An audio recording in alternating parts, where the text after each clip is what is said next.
E aí eu quero ver como foi que o ministro respondeu. No atual estágio da investigação, entretanto, não se demonstra crível a afirmação da PGR de que Cid teria arquitetado... Olha o que a PGR... Já fica a dica para os advogados dele, né? A PGR diz que Cid teria arquitetado e capitaneado toda a ação criminosa à revelia, sem o conhecimento e sem a anuência de Jair Messias Bolsonaro. O que Alexandre de Moraes diz, isso não é crível. Mesmo tendo reconhecido a existência da comprovação da inserção de dados falsos do Bolsonaro. E aí, olha o que Alexandre de Moraes diz. É fato notório que Cid, investigado, exerceu o cargo de ajudante de ordem de Bolsonaro durante ali o mandato, executando suas determinações pessoais. Não há qualquer indicação nos autos que conceda credibilidade à versão de que o ajudante de ordens de Bolsonaro pudesse ter comandado relevante operação criminosa destinada diretamente ao então mandatário e à sua filha, sem, no mínimo, conhecimento e aquiescência daquele. Circunstância que somente poderá ser apurada mediante a realização da busca e apreensão. Cumpre ressaltar que os elementos de prova colhidos pela PF apontam para um comportamento coordenado, conforme se depreende do seguinte trecho da representação. E é exatamente aquele que fecha ali toda a coisa do gabinete do ódio, da pessoa que inseria informação falsa nas lives para o Bolsonaro, era sempre o Cid. Como eu disse, por conta disso, né, percebe-se que a estrutura criminosa de CPF, criada no município de Duque de Caxias, foi utilizada para propiciar que pessoas próximas do círculo de Bolsonaro pudessem burlar regras sanitárias impostas durante a pandemia. Ô, Dani. Diga. Eu acho que o trecho que eu estava olhando aqui no relatório da PF está em perfeita sintonia com o que você está vendo da decisão. Porque você estava falando, olha, a PGR disse que não dava para relacionar uma coisa na outra. Bolsonaro tinha ciência, a PGR diz, olha, não tem aqui o que provar. Nesse sentido, Alexandre de Moraes disse que não é crível que o Bolsonaro não soubesse. Pois bem, a Polícia Federal, ela vai numa linha oposta à da Procuradoria-Geral da República. Aqui no relatório da Polícia Federal, a Polícia Federal sustenta que sim, tudo indica que Bolsonaro tinha ciência. E por que eles chegam a essa conclusão? Eles, eu contava para vocês um pouco antes que a Polícia Federal analisou não só a inserção dos registros falsos de vacina, por que eram falsos? Porque o Bolsonaro não estava em Duque de Caxias num dos registros e no outro ele não foi até nem próximo a um posto de saúde para tomar essa vacina. Pois bem, em seguida, a Polícia Federal foi olhar.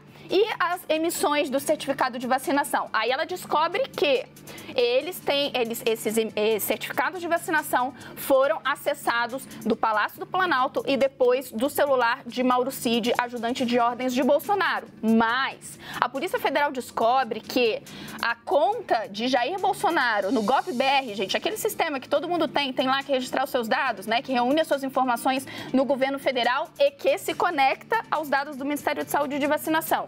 Esse registro no CPF do presidente Jair Bolsonaro tinha como e-mail de cadastro o e-mail de Mauro Cid. Depois há uma atualização para que um segundo assessor de Bolsonaro, o Coronel Câmara, ou seja, o e-mail que depois é modificado e continua associado ao perfil do presidente no GovBR, vai para um segundo assessor. Que assessor é esse? Assessor esse que acompanha o presidente na viagem aos Estados Unidos. Portanto, a PF vai dizendo que essa sequência de fatos, a PF diz, aqui, não se evidenciou qualquer fato suspeito relacionado à utilização indevida do usuário do ex-presidente da República por terceiros não autorizados.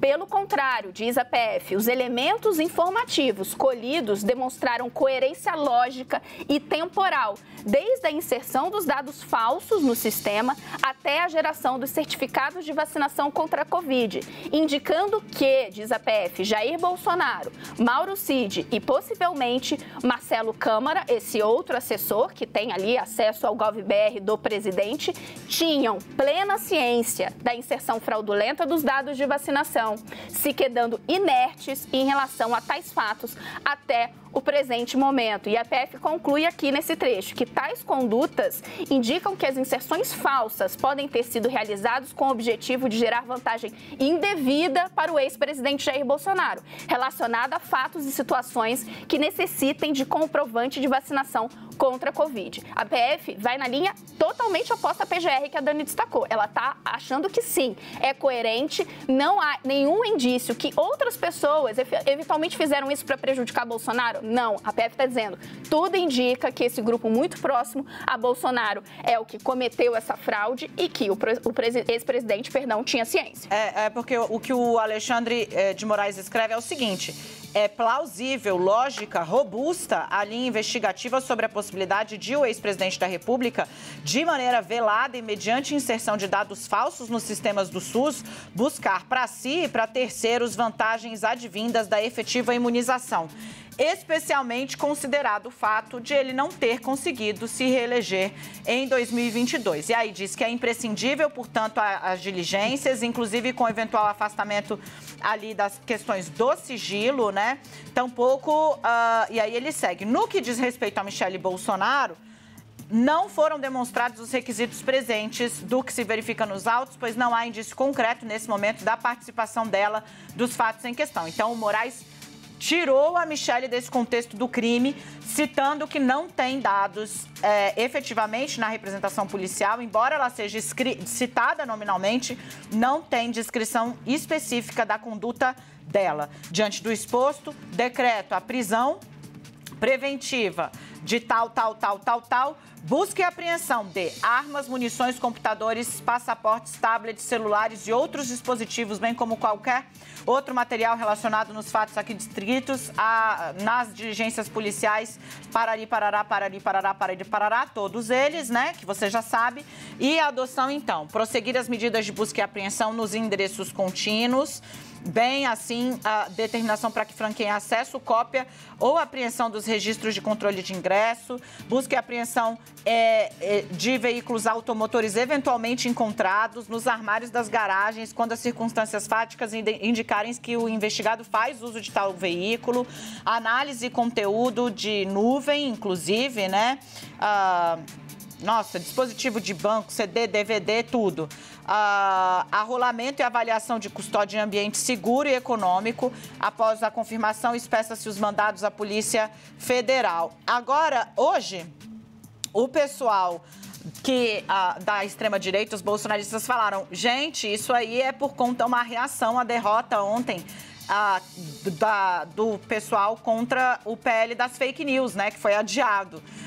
A decisão é do dia 28 de abril. Por que é óbvio que uma coisa não tem conexão com a outra? Porque você não expede mandado de busca e apreensão e de prisão para tantos alvos em lugares diferentes do país da noite para o dia. Isso demanda organização. É, portanto, mais uma fake news. Essa tese, né, que tenta politizar e arrastar o Supremo de novo para isso. É robusta a investigação da Polícia Federal, é forte a decisão do ministro Alexandre de Moraes e está aqui, como a gente também antecipou, ele blindou a ex-primeira-dama, disse que não havia elemento para investigá-la, ficou com o que estava nos autos.